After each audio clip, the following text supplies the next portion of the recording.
As investors become more selective about what they own, quality is a factor that's receiving more attention. It's all about finding companies associated with financial robustness and operational excellence.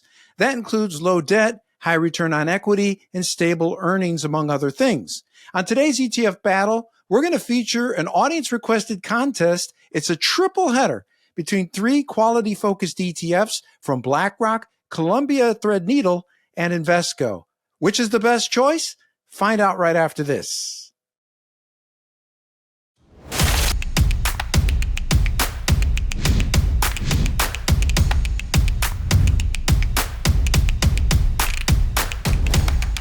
I'm Ron DeLegge, and you're watching ETF Battles, an original series program that's now in Season 5.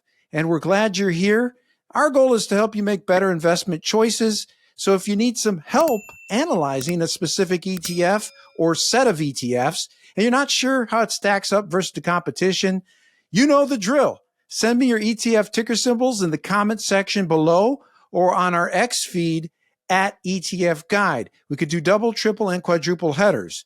I want you to visit the description section below this video, and the reason is we've got lots of viewer resources along with links to our judges, so get in touch. We've also got a link to our program sponsor, Direction.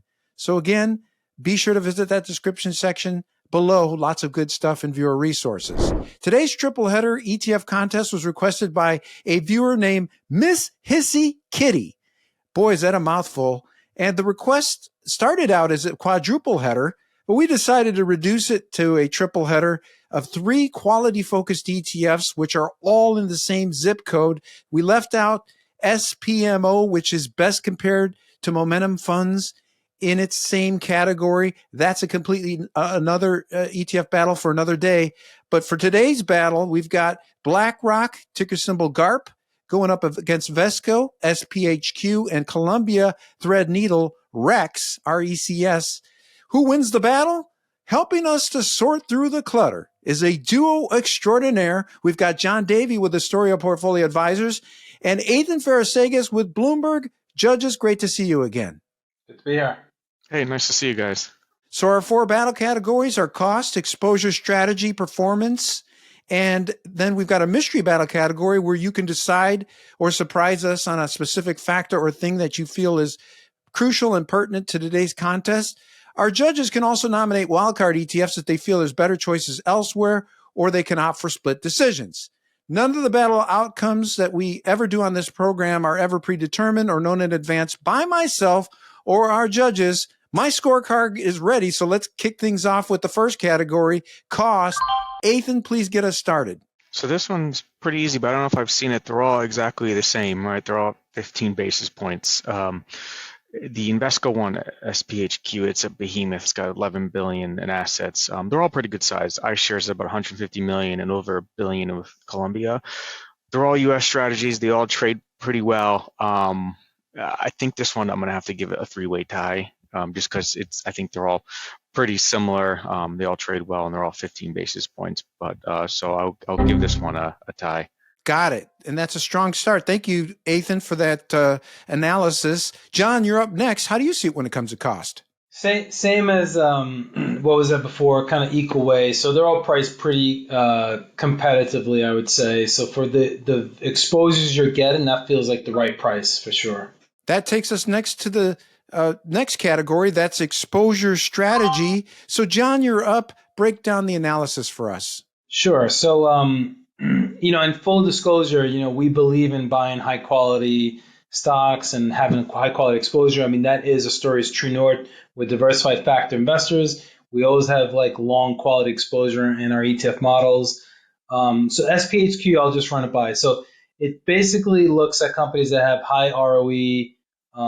It's rebalanced and reconstituted semi-annually. I mean, there's a little technical things about accruals and financial leverage ratios, but let's not get down the minutia there. I've seen in the past where some of the sectors exposures are definitely, a bit heavy in one sector, like technology. I remember one time there was 40% of the technology sector. So I think we have to be careful with that. The GARP one is, that's interesting, right? Growth at a reasonable price. So it's U.S. large and mid cap stocks. Whenever I think about GARP, I do think of it as more of like a value type play.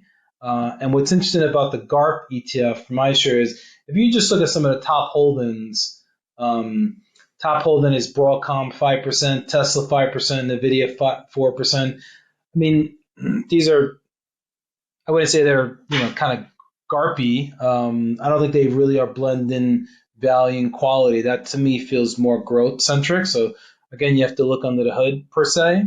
And that translates into performance. We'll talk about that afterwards, like why that fund has dramatically outperformed, which because most of this year's returns have been coming from growth, Magnificent Seven type exposures. The RECS ETF, I love the name RECS. Kudos to them on that. This one is more, rules based. It's, a little bit more proprietary quant research, kind of looking to eliminate poorly rated securities. I don't know. I think the Invesco one, even though I don't like the historical sectors exposures, it's a little bit more to like how we would do our quantitative stock selection process for the quality factor. So I'm going to give the exposure category winner to SPHQ. Thank you, John, and also for inventing a new word, GARPy. GARPy. Very good. See, we expand the language here on ETF Battles, and we get a little bit of this and a little bit of that, and you learn something new every time. So excellent analysis. That takes us next to Athan. Your chance to give us your take on exposure strategy. How do you see it?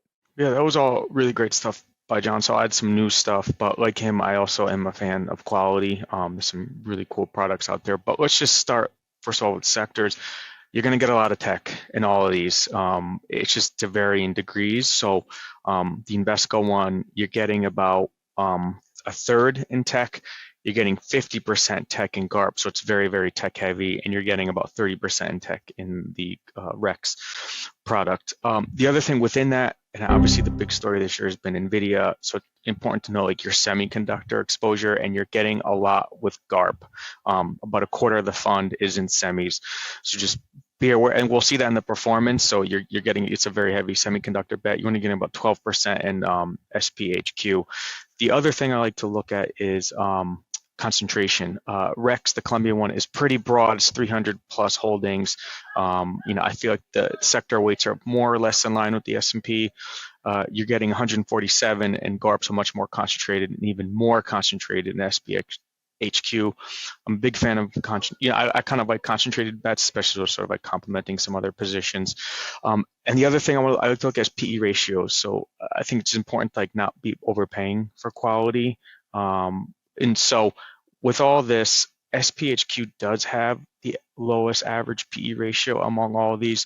So I think similar to John, just looking forward, the one that I like sort of exposure-wise and just the concentration, the less reliance on semis, SPHQ. I just think with RECS, you're getting the S&P 500 for just a little bit more. So, and I think that it's too much of a semis bet on GARP. So overall exposure score, I like the Invesco product, SPHQ. Well, up until now, our judges have agreed on all categories, but will they agree on the final categories? Well, let's find out. That takes us next to performance. And this is where it gets interesting. Break it down for us, Athan. How do you see these three ETFs matching up? Sure. So I'll start with just eliminating first, and it just RECS, and it's not a bad product, but over the long term, it just looks like the S&P. I don't think there's enough meaningful separation from it. The good news is over the long term, all three of them beat the index, the S&P. So if you held any one of these, you would have beaten the S&P 500. Again, a little bit extra because of the tech weights, but I think RECS is just too close to the index. When you start to go into the other two, the real standout here is GARP, and especially after the October bottom last year, they were all more or less in line, but then GARP really sort of separated away. And because that's the semi exposure, they've again big weight in semiconductors that's helped them outperform. So again, they've all beaten the market. It's really hard to argue with GARP just on the performance. It's just done so much better than the other ones. Again, all good picks. You beaten the market, but GARP is definitely the standout performer here. John, you're up next in performance. How do you see it? So yeah, I think Athan said it the best. I mean, GARP wins year to date 1 year. I mean, it is too much technology exposure relative to what I think GARP should be, growth at a reasonable price. I mean, a lot of these stocks are expensive, so there should be a rebalance, I would assume, that kind of rotates out of this. So, I think you got to look forward, not backwards, future performance. We are seeing like a rotation in the marketplace where, let's say, the S&P 483 is outperforming like the Mag 7. So if you're believing that the S&P 483 is going to continue, I would say, GARP wouldn't be at the top of your list. Plus, as Athan said, I mean, it's too much semiconductor exposure. I mean, 50% of the fund is technology, so it's not really diversified. But just purely on historical performance, I mean, it definitely wins versus the other two. But I would lean on the other two products, or perhaps in my wild card category, I'm going to give you another solution I think is going to give you similar exposures that's a lot cheaper. All right. I can't wait for you to drop it on us. Drop the bomb. So we'll move next to the mystery battle category. This is where our judges could take a certain factor or thing that they feel is really important to today's matchup. So, John, I'm going to ask you, what is your mystery battle category and which of these ETFs wins it? Okay. Am I allowed to share screen here? Do I have that function? Go ahead. Share your screen. You can do whatever you want. Okay. I'm the most liberal referee that you will ever encounter. I don't keep track of anything but the score. You could pretty much, and of course, you got to watch your mouth. No foul language on the show. So, in our view, Ron, we want to be long high quality stocks. We want to be long, a broad basket of securities that we think have more upside. So if you look at the PE ratio for our fund, it's 16.8. It's a lot lower than, some of these other products. I think, we've seen a good run in technology and semiconductor stocks, and, 50% of the GARP ETF in tech is a little bit high. So if you want to be long quality stocks, I think ROE could be an interesting vehicle for folks that can give you quality exposure, but at a much more reasonable valuation, which I think is what the essence of what GARP is trying to do. But we're doing it with the quality factor. So ROE is my category winner, surprise category winner for P ratios. Thank you, John. You're up next, Athan. What is your mystery battle category and which of these ETFs wins it? So we're going to look at something with factor loadings. And we have this cool function on the terminal called TLTS, which looks at factor tilts. And because a lot of ETFs can throw a name in it, right? We're quality, we're value, but are you actually getting the exposure? I think that's really important. So we'll start with RECS. That's actually value. When you actually look at the loadings, it's very heavy value, which is kind of why it's underperformed. You're not really getting any quality in that. And if you look at the other two with GARP, because of the growth at a reasonable price, it's much more growthy than it is quality. So it's actually a very, very big growth bet. And it's just in terms of purity, SPHQ sticks to its name. You're getting a high loading towards quality.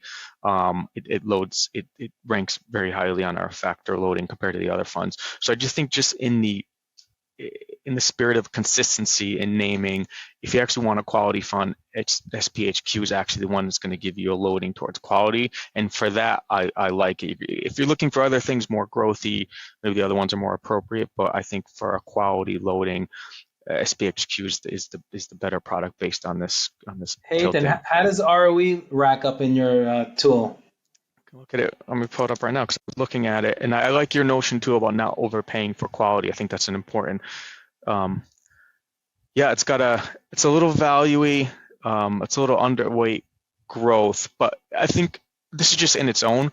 The right way to look at it is look at it towards a basket. So if you had given me your basket, I could upload it into here and see like relative. And because you're equal weight, right? It's got its size also plays a factor in it. But I think it's a cool function. If anyone has a terminal, TLTS is a great function. You can upload a whole basket of ETFs and sort of compare them to each other. Yeah, excellent analysis and great observations. So now we've moved to the part of the program where our judges give us their overall final pick. How will this go down? We've already had one wild card, and our judges have agreed in multiple categories, but let's see what they have to say. Athan, give us your overall choice. Yeah, given all the stuff, the quality tilt, the lower PE ratio, not the over reliance on tech. Looking at that also just moving forward, I like SPHQ. Also just think sort of intangibly, I like Invesco. I like their smart beta suite. I think they do it really well. So overall, I think SPHQ is going to be my winner. Thank you, Athan. John, your final chance to weigh in with your overall winner. Give it to us. Okay, Ron. So I'm going to say ROE, obviously, because I run the ETF.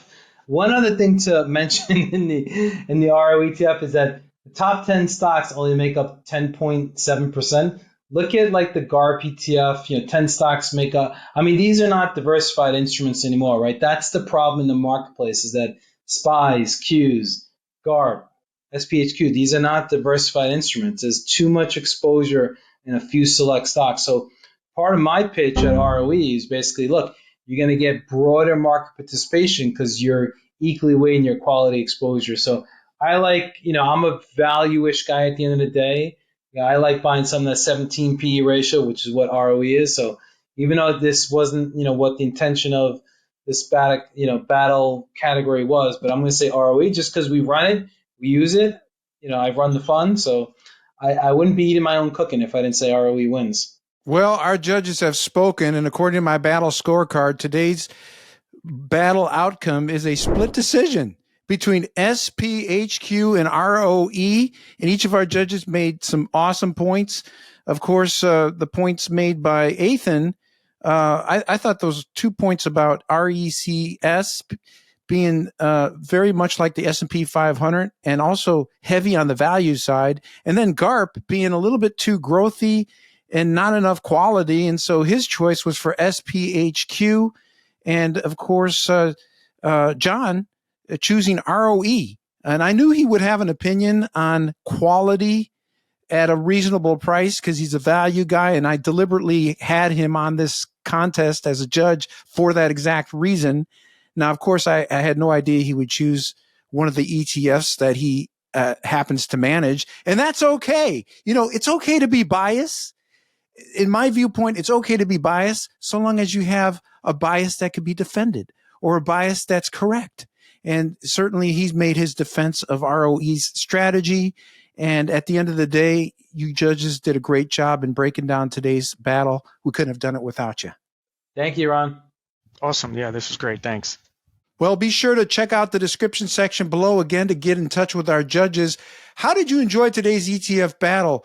Give us your comments as well as your likes if you've been enjoying the program. And if there's a matchup that you'd like to see, send me your ETF ticker symbols in the comment section below or on our X feed at ETF Guide. Thanks again to our viewer, Miss Hissy Kitty, for recommending and suggesting today's ETF battle. Well done. I'm Ron DeLegge. Thanks for watching ETF Battles. We'll see you on the next episode.